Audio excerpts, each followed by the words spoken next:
ನಮಸ್ಕಾರ. ಇವತ್ತು ನಾವು ಮಧ್ಯಪ್ರಾಚ್ಯದ ಎರಡು ಪ್ರಬಲ ದೇಶಗಳಾದ ಇರಾನ್ ಮತ್ತು ಇಸ್ರೇಲ್ ನಡುವಿನ ಸಂಘರ್ಷದ ಆಳಕ್ಕೆ ಇಳಿಯೋಣ. ಅಂದ್ರೆ ಒಂದು ಕಾಲದಲ್ಲಿ ಮಿತ್ರರಾಗಿದ್ದ ಇವರು ಇವತ್ತು ಯಾಕೆ ಪರಸ್ಪರ ಬದ್ಧ ವೈರಿಗಳಾಗಿದ್ದಾರೆ?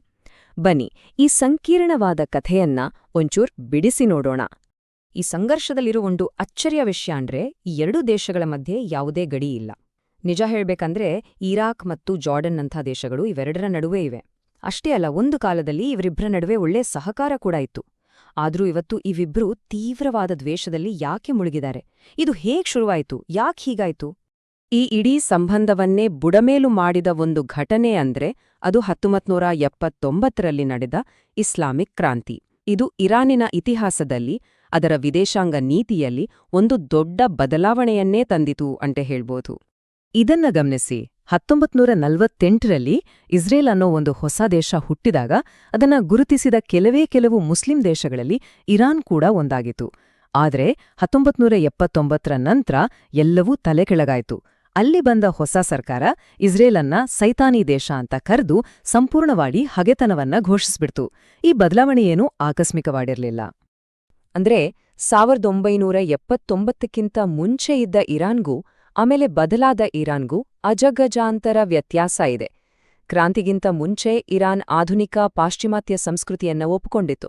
ಆದರೆ ಕ್ರಾಂತಿಯ ನಂತರ ದೇಶದ ಆಡಳಿತ ಸಂಪ್ರದಾಯವಾದಿ ಮುಲ್ಲಾಗಳು ಮತ್ತು ಮೌಲ್ವಿಗಳ ಕೈಗೆ ಹೋಯಿತು.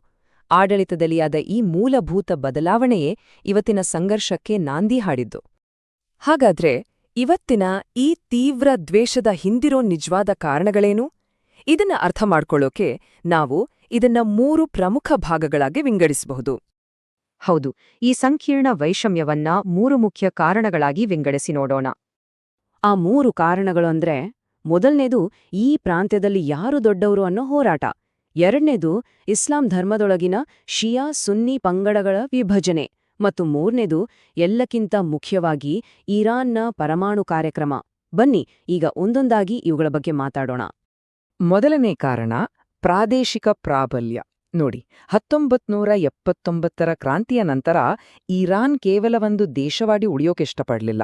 ಬದಲಿಗೆ ಇಡೀ ಇಸ್ಲಾಮಿಕ್ ಜಗತ್ತಿನ ನಾಯಕ ತಾನೇ ಆಗ್ಬೇಕು ಅನ್ನೋ ದೊಡ್ಡ ಮಹತ್ವಾಕಾಂಕ್ಷೆನ ಇಟ್ಕೊಂಡಿದೆ. ಇರಾನ್ನ ಈ ದೊಡ್ಡ ಕನಸಿಗೆ ಈ ಪ್ರಾಂತ್ಯದಲ್ಲಿರೋ ದೊಡ್ಡ ಅಡಚಣೆ ಯಾವ್ದಾದ್ರೂ ಇದ್ರೆ ಅದು ಇಸ್ರೇಲ್. ಯಾಕಂದ್ರೆ ಇಸ್ರೇಲ್ ಪಾಶ್ಚಿಮಾತ್ಯ ರಾಷ್ಟ್ರಗಳಾದ ಅಮೆರಿಕ, ಯುಕೆ ಜೊತೆ ಬಲವಾದ ಮೈತ್ರಿಯನ್ನ ಹೊಂದಿದೆ. ಇದು ಇರಾನ್ನ ಪ್ರಾದೇಶಿಕ ಗುರಿಗಳಿಗೆ ನೇರವಾದ ಸವಾಲು. ಹಾಗಾಗಿ ಇಸ್ರೇಲ್ ಇರಾನಿಗೆ ಒಂದು ರೀತಿ ಮುಳ್ಳಿನ ಹಾಗೆ. ಈಗ ಎರಡನೇ ಕಾರಣಕ್ಕೆ ಬರೋಣ. ಅದು ಶಿಯಾ ಸುನ್ನಿ ಪಂಥಗಳ ನಡುವಿನ ವಿಭಜನೆ. ಇಸ್ಲಾಂ ಧರ್ಮದೊಳಗಿನ ಈ ಶತಮಾನಗಳಷ್ಟು ಹಳೆಯ ವಿಭಜನೆ ಇವತ್ತಿನ ರಾಜಕೀಯದಲ್ಲಿ ಹೇಗೆ ದೊಡ್ಡ ಪಾತ್ರ ವಹಿಸುತ್ತೆ ಅನ್ನೋದನ್ನ ನೋಡೋಣ. ಈ ಧಾರ್ಮಿಕ ವಿಭಜನೆ ರಾಜಕೀಯ ಪೈಪೋಟಿಗೆ ಕಾರಣವಾಗಿದೆ. ಇರಾನ್ ಒಂದು ಶಿಯಾ ಮುಸ್ಲಿಂ ಬಹುಸಂಖ್ಯಾತ ದೇಶ, ಇನ್ನೊಂದು ಕಡೆ ಸೌದಿ ಅರೇಬಿಯಾದಂತಹ ದೇಶಗಳು ಸುನ್ನಿ ಮುಸ್ಲಿಂ ದೇಶಗಳು. ಇತ್ತೀಚೆಗೆ ಇಸ್ರೇಲ್, ಸೌದಿ ಅರೇಬಿಯಾ ಮತ್ತು ಯುಎಇ ಅಂತಹ ಸುನ್ನಿ ದೇಶಗಳ ಜೊತೆ ಸಂಬಂಧ ಸುಧಾರಿಸಿಕೊಳ್ತಿದೆ. ಇದು ಇರಾನ್ಗೆ ಸಹಜವಾಗಿಯೇ ಇನ್ನಷ್ಟು ಕೋಪ ತರಿಸುತ್ತೆ. ಇನ್ನು ಮೂರನೇ ಮತ್ತು ಬಹುಶಃ ಎಲ್ಲಕ್ಕಿಂತ ನಿರ್ಣಾಯಕವಾದ ಕಾರಣ ಅಂದ್ರೆ ಅದು ಇರಾನಿನ ಪರಮಾಣು ಕಾರ್ಯಕ್ರಮ. ಇಸ್ರೇಲಿನ ದೃಷ್ಟಿಯಲ್ಲಿ ಇದು ಬದುಕಿ ಉಳಿಯೋ ಪ್ರಶ್ನೆ. ಒಂದು ವೇಳೆ ಇರಾನ್ ಅಣು ಬಾಂಬ್ ತಯಾರಿಸಿದ್ರೆ ಅದನ್ನ ಮೊದಲು ನಮ್ಮ ಮೇಲೆಯೇ ಪ್ರಯೋಗಿಸುತ್ತೆ ಅನ್ನೋ ದೊಡ್ಡ ಆತಂಕ ಇಸ್ರೇಲ್ಗಿದೆ. ಹಾಗಾಗಿ ಯಾವುದೇ ಬೆಲೆ ತೆತ್ತಾದ್ರೂ ಸರಿ ಇರಾನ್ ಅಣುವಸ್ತ್ರ ಹೊಂದುವುದನ್ನ ತಡೆಯಲೇಬೇಕು ಅಂತ ಇಸ್ರೇಲ್ ದೃಢವಾಗಿ ನಿಂತಿದೆ. ಈ ಸಂಘರ್ಷ ಏನಿದೆ ಇದು ಕೇವಲ ನೇರ ಯುದ್ಧವಲ್ಲ. ಬದಲಿಗೆ ಪ್ರಾಕ್ಸಿ ಸಂಘಟನೆಗಳು, ಗುಪ್ತಚರ ಕಾರ್ಯಾಚರಣೆಗಳು ಮತ್ತು ಅಂತಾರಾಷ್ಟ್ರೀಯ ರಾಜತಾಂತ್ರಿಕತೆಯ ಮೂಲಕ ಒಂದು ರೀತಿ ನೆರಳಿನ ಯುದ್ಧದ ಹಾಗೆ ನಡೀತಿದೆ. ಇರಾನ್ನ ಒಂದು ತಂತ್ರ ಅಂದ್ರೆ ಅದು ನೇರವಾಗಿ ಯುದ್ಧಕ್ಕೆ ಇಳಿಯೋದಿಲ್ಲ. ಬದಲಿಗೆ ಅದು ಪರೋಕ್ಷ ಯುದ್ಧವನ್ನೇ ಹೆಚ್ಚಾಗಿ ಮಾಡುತ್ತೆ. ಅಂದ್ರೆ ಇಸ್ರಾಯೇಲ್ ಅನ್ನ ದ್ವೇಷಿಸೋ ಬೇರೆ ಬೇರೆ ಗುಂಪುಗಳಿಗೆ ಶಸ್ತ್ರಾಸ್ತ್ರ, ಹಣ ಕೊಟ್ಟು ತನ್ನ ಪರವಾಗಿ ಹೋರಾಡೋಕೆ ಪ್ರೇರೇಪಿಸುತ್ತೆ. ಉದಾಹರಣೆಗೆ ಲೆಬನಾನ್ನಲ್ಲಿರುವ ಹಿಜ್ಬುಲ್ಲಾ ಮತ್ತು ಪ್ಯಾಲೆಸ್ತೀನ್ನಲ್ಲಿರುವ ಹಮಾಸ್ ಸಂಘಟನೆಗಳು. ಇವುಗಳಿಗೆ ಇರಾನ್ ಎಲ್ಲಾ ರೀತಿಯ ಸಹಾಯ ಮಾಡ್ತಾ ಇದೆ.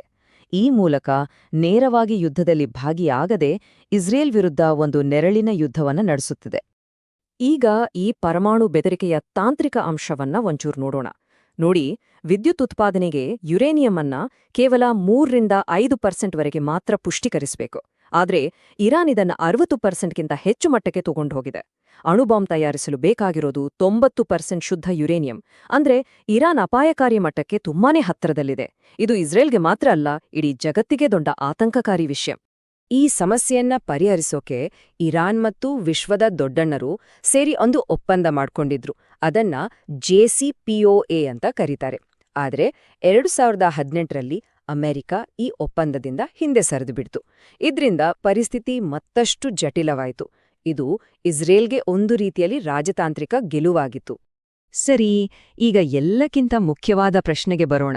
ಸಾವಿರಾರು ಕಿಲೋಮೀಟರ್ ದೂರದಲ್ಲಿ ನಡೆಯುತ್ತಿರುವ ಈ ಸಂಘರ್ಷಕ್ಕೂ ನಮಗೂ ಅಂದ್ರೆ ಭಾರತಕ್ಕೂ ಏನು ಸಂಬಂಧ? ಇದು ನಮಗೆ ಯಾಕೆ ಮುಖ್ಯ? ಹೌದು, ಈ ದೂರದ ಜಗಳ ಭಾರತದ ಆರ್ಥಿಕತೆ ಮತ್ತು ಭದ್ರತೆಯ ಮೇಲೆ ಯಾವೆಲ್ಲಾ ರೀತಿಯಲ್ಲಿ ಪರಿಣಾಮ ಬೀರಬಹುದು ಅನ್ನೋದನ್ನ ಈಗ ನೋಡೋಣ. ಮೊದಲನೆಯದಾಗಿ ಆರ್ಥಿಕ ಪರಿಣಾಮ. ಭಾರತ ತನ್ನ ಅಗತ್ಯದ 80%ಗಿಂತ ಹೆಚ್ಚು ಕಚ್ಚಾ ತೈಲವನ್ನ ಆಮದು ಮಾಡಿಕೊಳ್ಳುತ್ತೆ. ಮಧ್ಯಪ್ರಾಚ್ಯದಲ್ಲಿ ಯುದ್ಧ ಆದ್ರೆ ತೈಲ ಬೆಲೆ ಗಗನಕ್ಕೆ ಇರುತ್ತೆ. ಇದರ ನೇರ ಪರಿಣಾಮ ನಮ್ಮ ಪೆಟ್ರೋಲ್ ಡೀಸೆಲ್ ಬೆಲೆ ಮೇಲೆ ಆಗುತ್ತೆ. ಸಾರಿಗೆ ಖರ್ಚು ಹೆಚ್ಚಾದ್ರೆ ನಾವು ದಿನಬಳಕೆ ಮಾಡುವ ತರಕಾರಿಯಿಂದ ಹಿಡಿದು ಪ್ರತಿಯೊಂದು ವಸ್ತುವಿನ ಬೆಲೆಯೂ ಹೆಚ್ಚಾಗುತ್ತೆ. ಇದು ನೇರವಾಗಿ ನಮ್ಮ ಜೇಬಿಗೆ ಬೀರೋ ಪೆಟ್ಟು. ಅಷ್ಟೇ ಅಲ್ಲ, ವ್ಯಾಪಾರ ಮಾರ್ಗಗಳು ಅಸುರಕ್ಷಿತವಾದ್ರೆ ನಮ್ಮ ಆರ್ಥಿಕತೆಗೆ ದೊಡ್ಡ ಹೊಡೆತ ಬೀಳುತ್ತೆ. ಎರಡನೆಯದು, ಅಲ್ಲಿ ಕೆಲ್ಸ ಮಾಡ್ತಿರೋ ಲಕ್ಷಾಂತರ ಭಾರತೀಯರ ಸುರಕ್ಷತೆ. ಇದೊಂದು ದೊಡ್ಡ ಕಳವಳಕಾರಿ ವಿಷಯ. ಅವರ ಉದ್ಯೋಗಕ್ಕೆ ಕುತ್ತು ಬಂದ್ರೆ ಅವರು ಭಾರತಕ್ಕೆ ಕಳ್ಸೋ ಹಣ ಕೂಡ ನಿಂತೋಗುತ್ತೆ.